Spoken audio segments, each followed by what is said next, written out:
Јавните обвинители кои постапуваат во истрагата во врска со пожарот во кочанската дискотека Пулс започнуваат да сослушуваат представници на семејствата.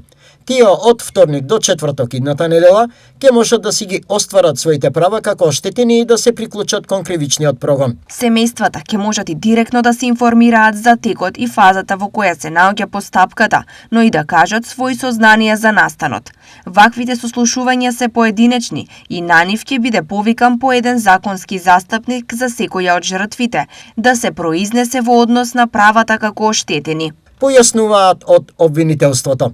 Јавното обвинителство, велат од таму, во текот на целата постапка посветувало посебно внимание и грижа за жртвите на овој трагичен настан. Активен е и повикот на обвинителството до сите останати кои што имаат лични сведоштва за несреќата, информации и докази во однос на работата на клубот Пулс да ги споделат со истрагата.